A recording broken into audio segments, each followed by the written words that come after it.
can't you just take responsibility for it? Oh, on the wait, left. me? You literally said that. Listen, let me finish. And then you agreed with it. You want to know what I said? I said Donald Trump created this environment over the past decade. You sat here and said, I need to take responsibility. I'm a 22-year-old YouTuber. You hold me to a higher standard than the man that I'm we holding just you to your listened standard of your punditry. Donald Your Trump was punditry just is that Trump's vomiting at fault. vitriol out of his mouth about how the other party is weak and evil. And he just said the party of hate, evil, and Satan. You blind yourself to that, and you're focusing on a 22-year-old YouTuber. Adam Mockler just went on CNN and absolutely dismantled Scott Jennings in front of millions of people. And the craziest part, Scott literally tried to make a 22-year-old YouTuber more responsible for political violence than the President of the United States. Scott Jennings is Trump's close ally, CNN's go-to MAGA defender, and the guy who gets paid to make terrible arguments sound reasonable. And he just got called out so perfectly that you could see him scrambling in real time. What you're about to see is how to not get gaslit on national TV. Let's break down exactly what went down. The series of events that took place here, we have to actually be clear about what happened, right? He tried to pressure Eric Siebert at the Eastern District of Virginia to pursue this prosecution. He did not. The U.S. prosecutors there said they did not see enough evidence. So he forces him out. He publicly declares to Pam Bondi, you need to target these political enemies, specifically labeling James Comey. And then, right after that, installs Lindsay Halligan, a former insurance lawyer with no prosecutorial experience, to go in there. And then within days, Comey's indicted. Even after rank and file prosecutors, they gave her a declination memo that said, this is why we don't think there's enough evidence. So I don't think this is just the process playing out. I think this is Donald Trump explicitly abusing his power and directing a prosecution of a political enemy. You said we have to be very clear about what happened, and then you left out the most critical part, where a prosecutor has to go into a grand jury, present the evidence, and make the case why charges are warranted. And the grand jury has to agree with that. In this case, they did. Now, I don't know if he'll be convicted or not, but you can't leave out and deny that there's a critical step where average, ordinary Americans get put in a room and they ultimately have to decide, does a case go or does it not go? And then they will decide whether you're guilty or whether you're not guilty. That is an important part of the process that he cannot really alter or change. Just worth noting, I mean, two things. One, there was a third charge that the grand jury said no to. But also, I mean, this is, you probably will hear a lot about this as this proceeds. Probable cause is what you need to get a charge, which is a very low bar. Beyond a reasonable doubt is what you need to actually convict. But to Alyssa's point, that may not be the point of the message that's being sent here. Yeah, Donald Trump has done this with a few people. He directly calls out their name online on his Truth Social, and then within days, you see them either targeted, their show gets pulled off, they get indicted.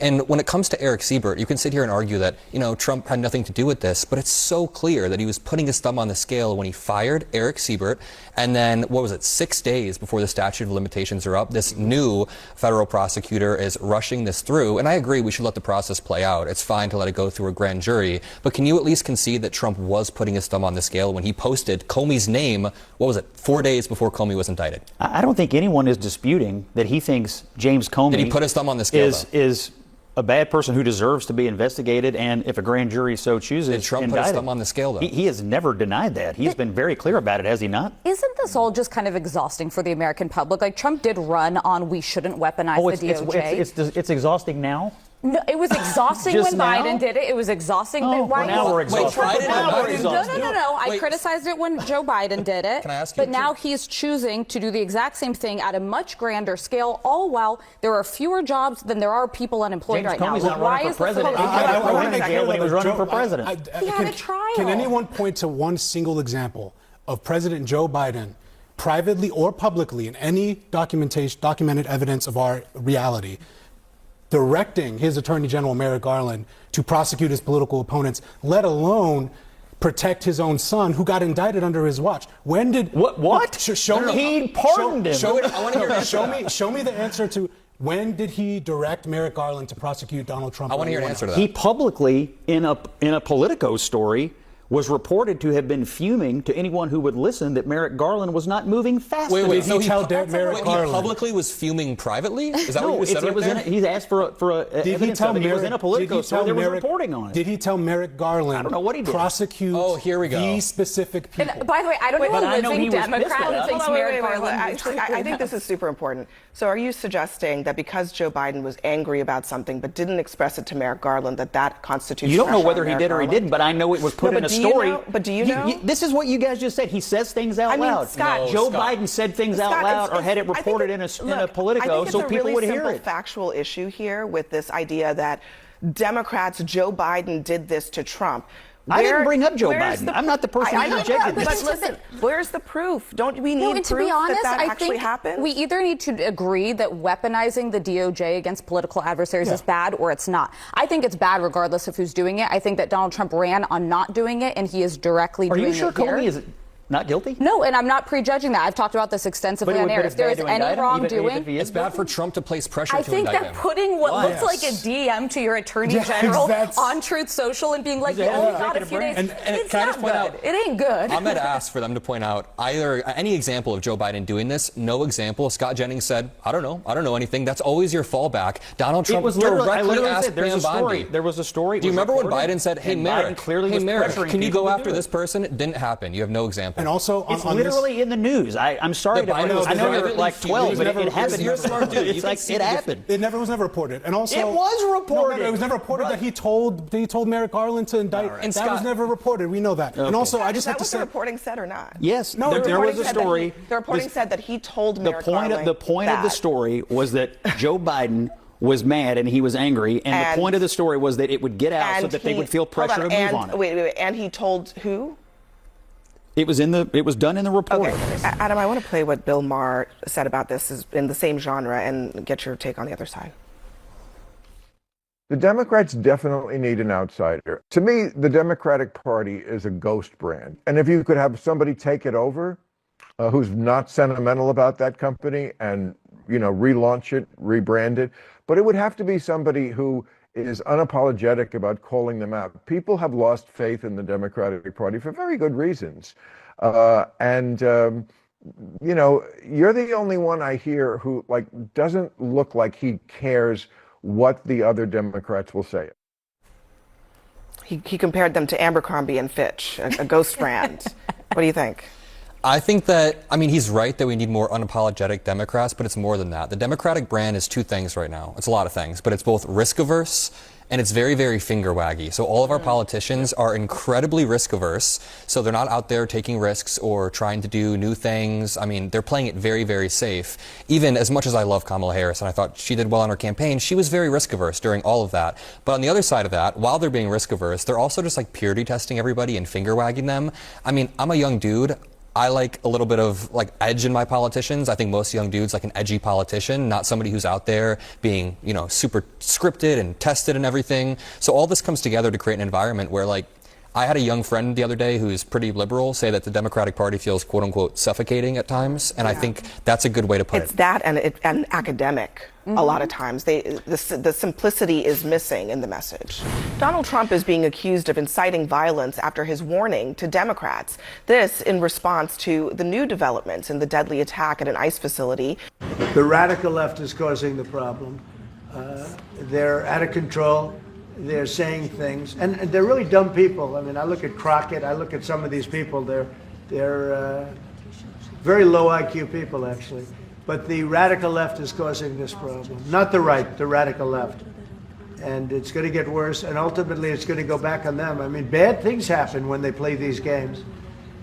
And I'll give you a little clue. The right is a lot tougher than the left. But the right's not doing this. They're not doing it, and they better not get them energized. So they're discussing James Comey getting indicted, and the timeline Adam lays out is legitimately wild. Trump wanted a prosecutor in Virginia to go after Comey. The prosecutor said there wasn't enough evidence. Trump fired him. Then Trump literally posts on social media telling his attorney general to target Comey specifically. A few days later, some inexperienced prosecutor Trump just installed rushes through an indictment right before time runs out. And Scott's trying to defend this by saying a grand jury approved it so everything must be fine. But that's missing the entire point. Grand juries aren't some high bar of justice. They're known for rubber stamping whatever prosecutors put in front of them because they only hear one side. The real issue is the pattern. Trump names someone publicly, and days later they're getting targeted by federal prosecutors. That's not how the justice system is supposed to work in a democracy. That's how it works in countries we claim to be nothing like. That was an odd thing to say. In this moment, the point about the kind of anti-ICE nature of the shooting is taken, right? We know that. But then for him to say it might come back to them, I'm not sure that that is what's right here. Yeah, I'm pretty tired of conservatives gaslighting about the current political environment and Donald Trump's rhetoric when all of this escalation can be traced back to his entrance into American politics. His claim to fame was saying that Obama wasn't born in America.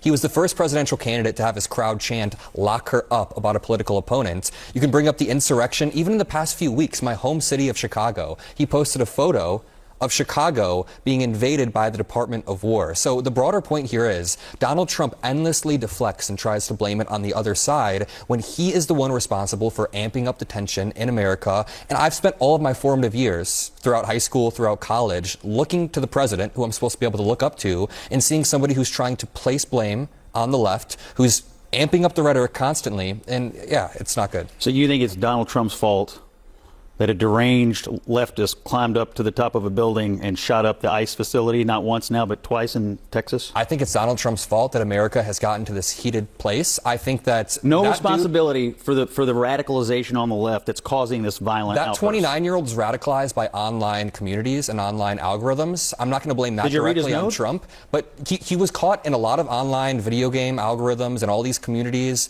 Donald Trump, but it's Trump's 10 fault. years ago, Donald Trump amped up the tension in America. So he ran 10 years ago, and this guy then 10 years later, somehow you're connecting.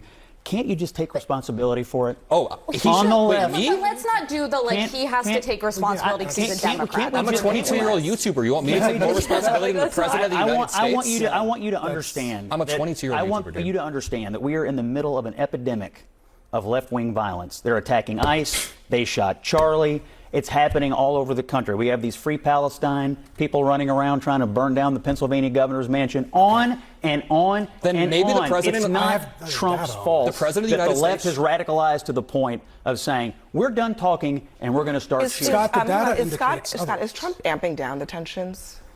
Amping down the tensions? Yeah, is he taking the tensions down? Is he trying to do that? I think he's mad that his friend got murdered. If you want the job of the president is to tone down the rhetoric. Yeah, number one, on the Trump front, we need unifying leadership from the top. You didn't hear Obama, Dylan Roof shot up a black church. He's saying Amazing Grace. He didn't say, I will go after my enemies, number one. Number two, we see the data indicates otherwise. There is left-wing violence. Right-wing violence, the Cato Institute, far from some far left liberal bastion, said 63% of the murders from political terrorism between 1975 and September 11, 2025 was from the right, right? The second below that is jihadists at 23%. So the data doesn't, and also the DOJ scrubbed the website that said more of the violence comes from the right. And again, I actually don't want to get into the game of blaming because I actually agree with Adam's take from the other night where he talked about the acceleration of radicalization online. There's a broader problem with young men, incel culture that's going on here that's not just like, obviously we need our political leaders to be more representative of like positive masculinity and of not just blaming the other side. I mean, every time there's an instance of violence saying, you know what? I'm going to prosecute Soros now. Next up, that's not the way to do it. So I think Adam's right. It comes from the top down. And I think at the same time. So now we have two people here who are saying it's Donald Trump's fault that someone shot up an ICE facility. Nobody is saying that. You literally said that. Listen, let me finish. And then you agreed with it. You want to know what I said? I said Donald Trump created this environment over the past decade. You sat here and said, I need to take responsibility. I'm a 22-year-old YouTuber. You hold me to a higher standard than the man that I'm we holding just you to your listened standard of your punditry. Donald Your Trump was punditry just is that vomiting Trump's vitriol out of his mouth about how the other party is weak and evil. And he just said the party of hate, evil, and Satan. You blind yourself to that, and you're focusing on a 22-year-old YouTuber. Since I've been in politics, I was working for members who were with Scalise during the congressional shooting. We didn't know if they were okay for many hours. I remember what happened. People didn't say, oh, he was a Bernie bro, so we're going to come for the Bernie bros. Yeah. There was this nature of we are going to realize something terrible happened and we're going to move on. You pointed to Dylan Roof, which was political in the way that Obama handled it, but the Minnesota lawmakers, Paul Pelosi, I understand why the right feels like they're the victims more. I asked somebody very close to me who's a big MAGA MAGA person, and they said, well, they tried to kill the president twice and they just shot Charlie Kirk. Everyone in America knows those two things happen. Most Americans can't name those Minnesota lawmakers. They probably think something happened to Paul Pelosi and they don't really know. But the data itself is pretty clear. This is a problem we have to acknowledge that exists on both sides. The sooner we take responsibility for all our rhetoric, and there is left-wing rhetoric that I think is very dangerous and contributes to the anti-sentiment. But this is not one side only. We're back, and it's time for your unpopular opinions. You each have 30 seconds to tell us yours. Yeah, mine is on the most important story of the week, okay? The rapture. The TikTokers that were preparing for the rapture, they need to be hired by FEMA, okay? Sure, they got the timing wrong slightly, but the preparation and the detail orientation was fantastic. They were talking about where to position your arms when you're being raptured. They were saying don't look down as you're flying through the air. Really pointed suggestions that we need in FEMA so that that could be directed. And then you unleash this swarm of influencers. You know, my side is going to eat me alive for this, but I do think Donald Trump is right. Diet Coke is the best drink on the planet. Like, I can't get enough of it. You can't even overdose on the thing. I need to chill out on it. That's not an unpopular opinion. That's a popular If you opinion. said Diet Pepsi, I feel like that's highly unpopular. So what did we actually witness in this CNN segment? At its surface, it's a debate about James Comey's indictment and political violence. But at a deeper level, it's about something more fundamental, the complete breakdown of good faith discourse in American politics. Scott Jennings is a smart guy. He knows the difference between Biden being privately frustrated and Trump publicly naming targets for prosecution. He knows the data on right-wing versus left-wing terrorism. He knows that demanding a 22-year-old take personal responsibility for left-wing violence while Trump threatens retaliation is absurd. But he also knows that his job isn't to have an honest conversation. His job is to defend Trump, muddy the waters, and put progressives on the defensive. And to his credit, he's very good at it. He's good at pivoting, at demanding evidence while providing none himself, at creating false equivalences that sound plausible to casual viewers. Adam's strength in this exchange is that he doesn't get flustered. He keeps pressing for specifics. He doesn't accept the premise that he, personally, needs to answer for every progressive in America while Trump gets to threaten violence consequence-free. And his frustration captures something real about the absurdity of this moment. The broader point here is about standards. Democrats are held to one standard, Republicans to another. Young progressives are expected to be perfect moral arbiters, while the president posts AI images of cities being invaded. And when progressives point out this double standard, they're accused of whataboutism or deflection. We're not going to fix political violence in America until we can honestly assess where it comes from, who's encouraging it, and who benefits from the chaos.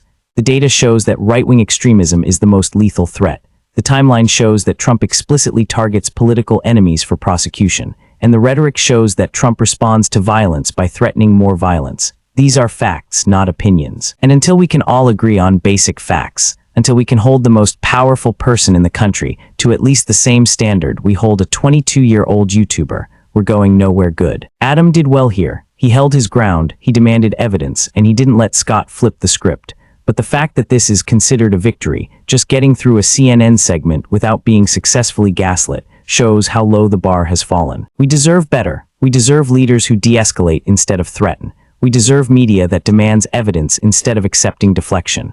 And we deserve a political culture where a college-aged content creator isn't held more accountable than the President of the United States. What do you think? Is the double standard as obvious as it seems, or am I missing something? Drop your thoughts in the comments below.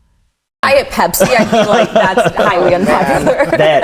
All right, everybody, thank you so much, and thanks for watching Table for Five. You can catch me every weeknight at 10.